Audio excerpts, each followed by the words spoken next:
Cricket ಜಗತ್ತಿನ interesting ಸುದ್ದಿಗಳನ್ನು ಈ ವಿಡಿಯೋದಲ್ಲಿ ಹೇಳ್ತೇನೆ. ನಾನು ಶಾಂತ. ನೀವು ಸುದ್ದಿಯಾನದ ಸಬ್ಸ್ಕ್ರೈಬರ್ ಆಗೋದಕ್ಕೆ ಮರಿಬೇಡಿ.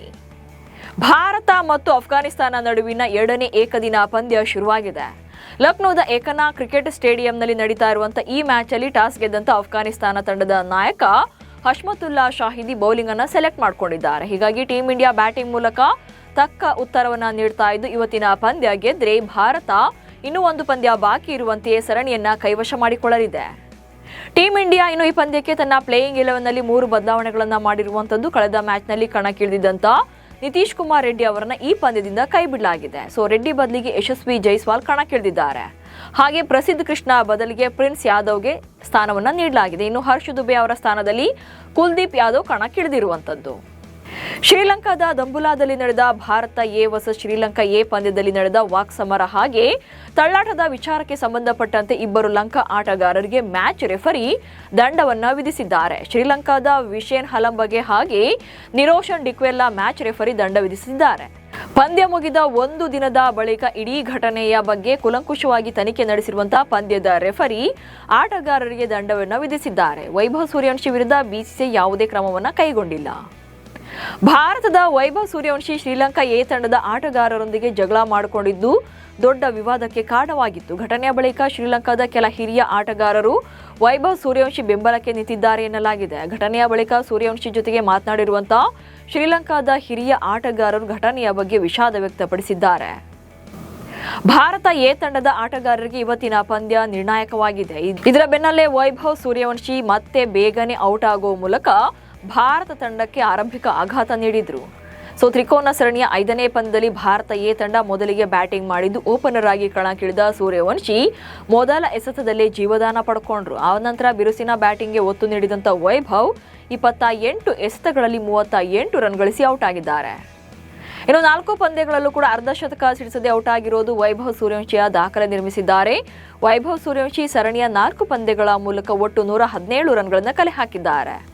ಮೊದಲ ಪಂದ್ಯ ಶ್ರೀಲಂಕಾ ಎ ವಿರುದ್ಧ 14 ರನ್, ಎರಡನೇ ಪಂದ್ಯ ಅಫ್ಘಾನಿಸ್ತಾನ ಎ ವಿರುದ್ಧ 44 ರನ್. ಹಾಗೆ ಶ್ರೀಲಂಕಾ ಎ ತಂಡದ ವಿರುದ್ಧಲೂ ಕೂಡ ಬಿಗ್ ಸ್ಕೋರ್ ಬಂದಿರಲಿಲ್ಲ.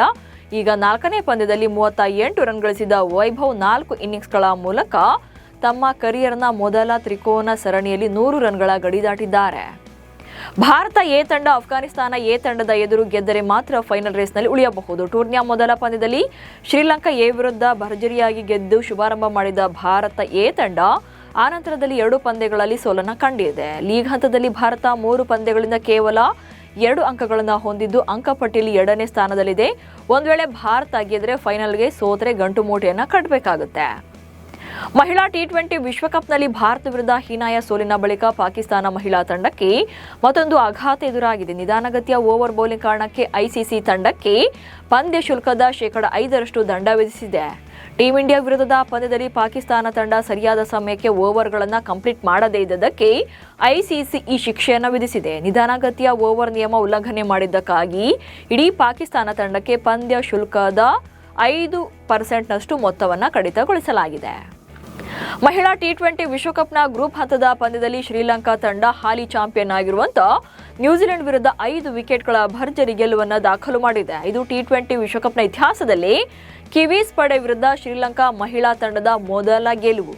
ಈ ಮ್ಯಾಚ್ ಅಲ್ಲಿ ಟಾಸ್ ಗೆದ್ದು ಮೊದಲು ಬ್ಯಾಟಿಂಗ್ ಅನ್ನ ಮಾಡಿದಂತಹ ನ್ಯೂಜಿಲೆಂಡ್ ತಂಡ 20 ಓವರ್ಗಳಲ್ಲಿ 6 ವಿಕೆಟ್ ನಷ್ಟಕ್ಕೆ 150 ರನ್ಗಳನ್ನು ಕಲೆ ಹಾಕಿತ್ತು. ಕಿವೀಸ್ ತಂಡದ ಕಳಪೆ ಫೀಲ್ಡಿಂಗ್ನ ಲಾಭ ಪಡೆದ ಲಂಕಾ ಮಹಿಳಾ ತಂಡ ಅಂತಿಮವಾಗಿ ಪಂದ್ಯ ಗೆಲ್ಲುವಲ್ಲಿ ಯಶಸ್ವಿಯಾಯಿತು.